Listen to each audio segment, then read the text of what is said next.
آئیے ہم جانتے ہیں کہ غیبت کسے کہتے ہیں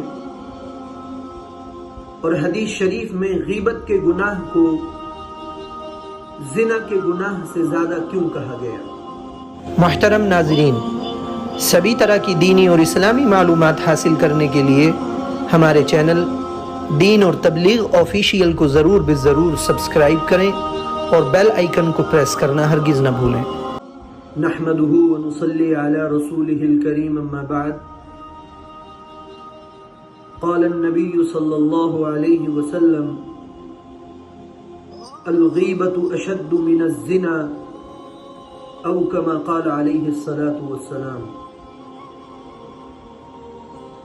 حدیث شریف کا ترجمہ یہ ہے کہ پیارے آقا علیہ الصلاۃ والسلام نے ارشاد فرمایا کہ غیبت کا گناہ یہ زنا کے گناہ سے بھی زیادہ سخت ہے۔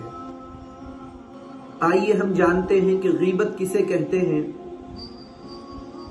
اور حدیث شریف میں غیبت کے گناہ کو زنا کے گناہ سے زیادہ کیوں کہا گیا۔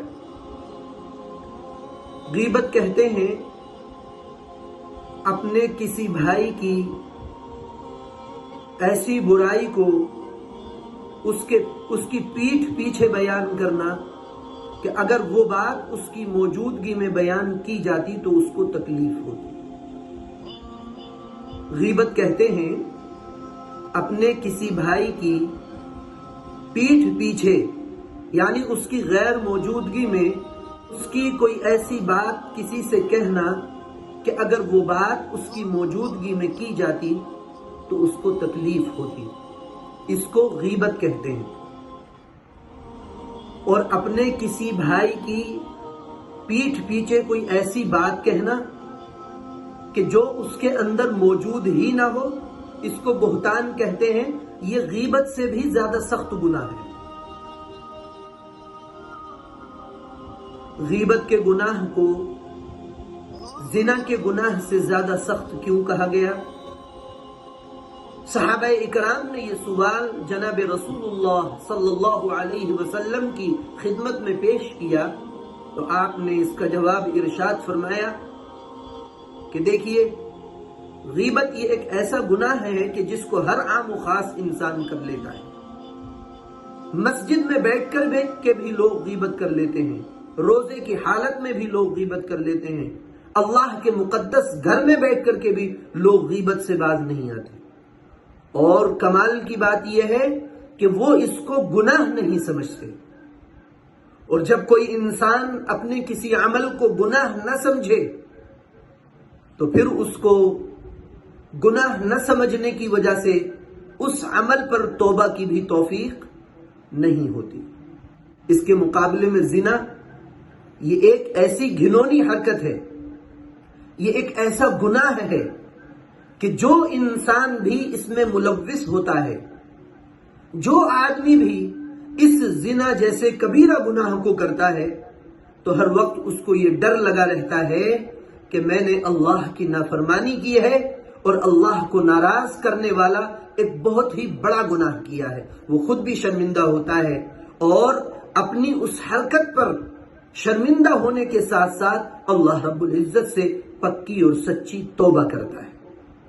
وہ اللہ سے یہ دعا کرتا ہے کہ اے پروردگار عالم، میں اس گھنونے کام میں مبتلا ہو گیا، جانے انجانے میں جو مجھ سے یہ کبیرہ گناہ سرزد ہو گیا، اے پروردگار عالم تو میرے اس گناہ کو معاف فرما دے۔ تو وہ اس کو بڑا گناہ سمجھتا ہے، اس لیے اللہ رب العزت سے رو رو کر کے توبہ کر کے پکی سچی توبہ کر کے اپنے اس گناہ اور اپنے اس کبیرہ گناہ کو وہ معاف کروا لیتا ہے۔ اس کے مقابلے میں غیبت، اس کو انسان گناہ ہی نہیں سمجھتا، جس کی وجہ سے وہ اس پر توبہ نہیں کرتا، اس کو توبہ کی توفیق نہیں ملتی۔ نتیجہ یہ ہوتا ہے کہ اس گناہ کو انسان لگاتار کرتا رہتا ہے، جس کی وجہ سے اب اس کا دل سیاہ ہو جاتا ہے اور اس کو توبہ کی توفیق نہیں ہوتی۔ اس لیے غیبت کے گناہ کو زنا کے گناہ سے زیادہ سخت کہا گیا ہے۔ میرے بھائی، ہمیں غیبت جیسے بڑے گناہ سے اپنے آپ کو بچانا ہے، اور اس کے علاوہ جو بھی بڑے بڑے گناہ ہیں ان سے اپنے آپ کو محفوظ رکھنا ہے۔ جب ہم اپنے آپ کو گناہوں سے بچانے کی عادت ڈال لیں گے تو اللہ رب العزت کی رضا اور خوشنودی ہمیں حاصل ہو جائے گی، اور اللہ کی رضا اور خوشنودی جس کو حاصل ہو گئی اس کا دنیا میں بھی کام بن گیا اور آخرت میں بھی اس کا بیڑا پار ہو جائے گا۔ اللہ تعالی مجھے بھی اور آپ کو بھی ان باتوں پر عمل کرنے کی توفیق مرحمت فرمائے، آمین۔ وآخر دعوانا ان الحمد للہ رب العالمین۔